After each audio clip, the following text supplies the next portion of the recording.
Language and Symbols Part 4.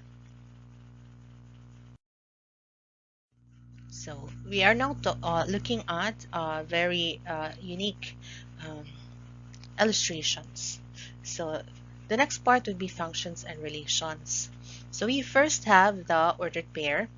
So represented by input and output. So here, natay input, mani output. So silang duha, kini usa ka ordered pair, kini another ordered pair, kini another ordered pair.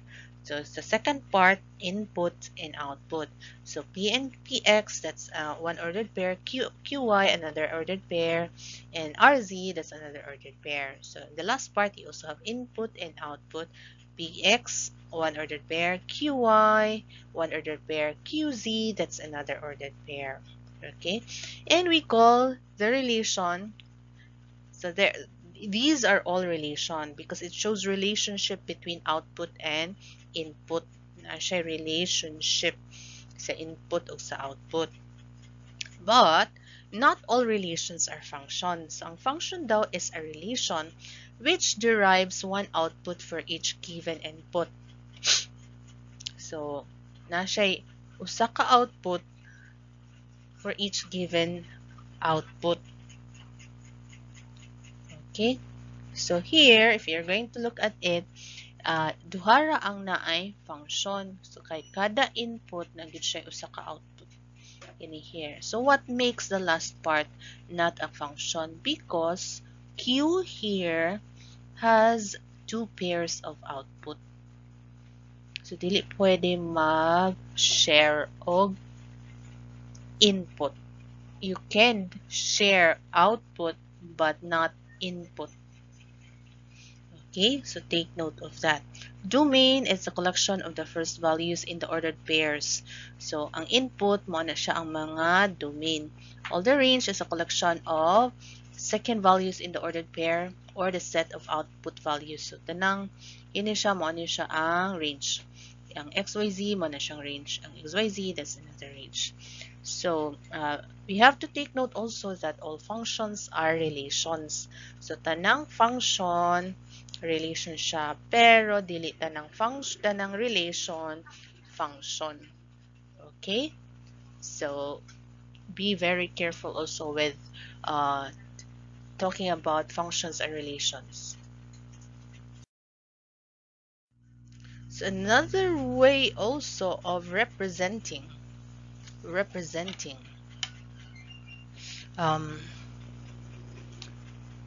functions can be in a graph. So, natay ordered pair, tinawan, dot na siya, but na siya ordered pair, which is enclosed by parentheses. And we have the input and the output. And so, another way ni siya. So, tanang, ang domain diri, -2, -1, 0, 1, and 2. And the range is 11, 8, 5, 2, and -1. Okay?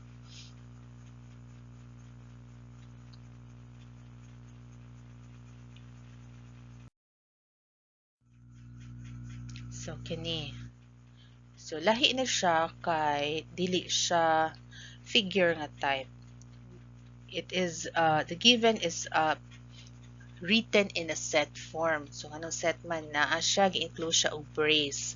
So, ang tanang mga ordered pairs, gi-put siya inside a brace. So, it states here, not a function. X value 0 is assigned to two values. So, if imo tan-awon, 0 and 0 has two Y values, two outputs. So, kung ma-repeat gani ang imuhang X values or ang imong input, dili na siya matawag nga function. But the whole set is a relation. Okay? So, not a function, purely a relation.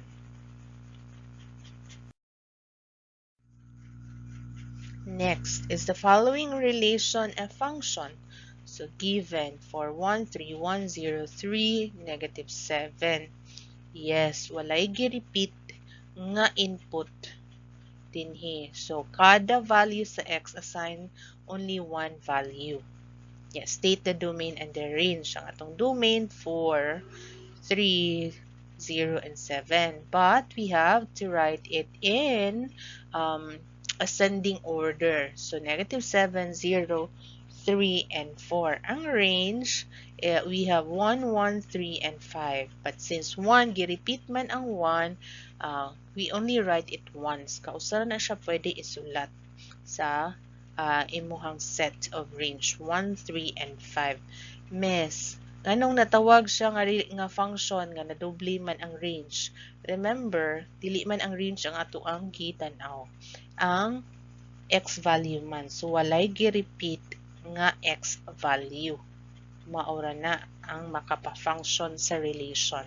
This is still a relation, but specifically it's a function.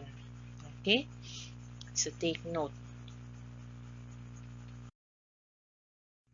Oh, this one. This is very a good example. So I'm just taking an example from the internet. Ang atuang name o ang atong phone number. So, si Neil na siya usa ka cell, mo niyang cell number. Si Crystal, mo niyang cell number. Si Kevin, mo niyang cell number. Si George na siya work na phone number, nasa siya personal nga cell number. Si Krista, mo niyang na siya work number. Si Mike said na siya work number, so co-worker sila ni Krista, and he has also a personal number. So tanaw na to siya, function ba siya or purely relation? So mutanaw ta dinhi sa input, naabay gibalik or naabay nagdubli og cellphone number or phone number na si George. Si George o si Mike na doble. So this is simply a relation, not a function. Next example.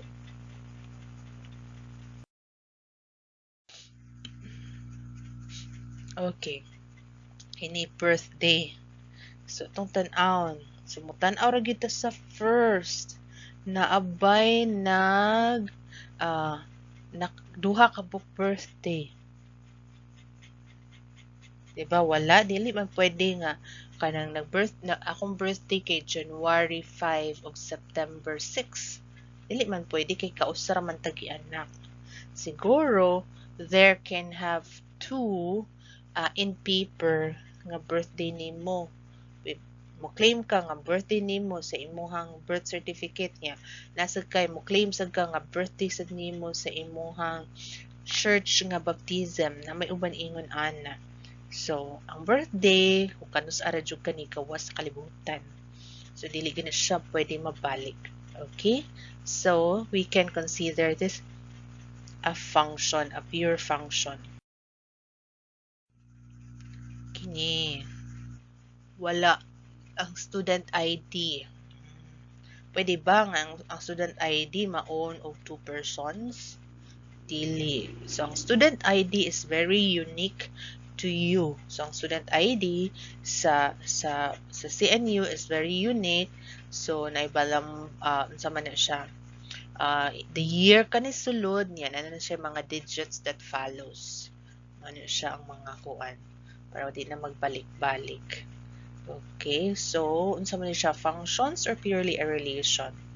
So since wala may usa ka tawo nga duha ka book student ID, so this is a function.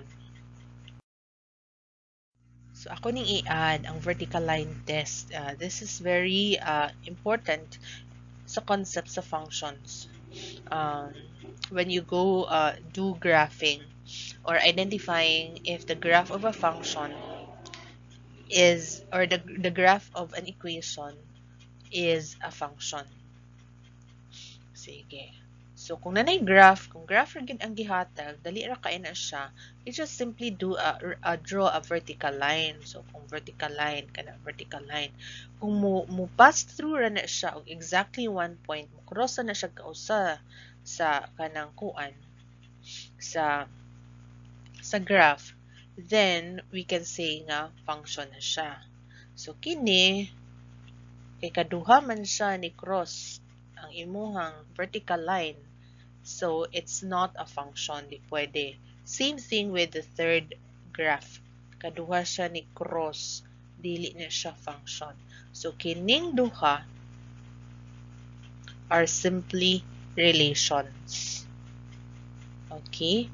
So these are equations, pero relation ra siya, dili siya function. So if you have questions, clarifications with any part of the discussion, message in the group chat. I think I can answer fast in the group chat than in the comment section. But if you wish to post also there, much better para natay mga proof kay it's very difficult also to scroll up and back read with the many messages that we are receiving in the group chat. So thank you so much and have a good day.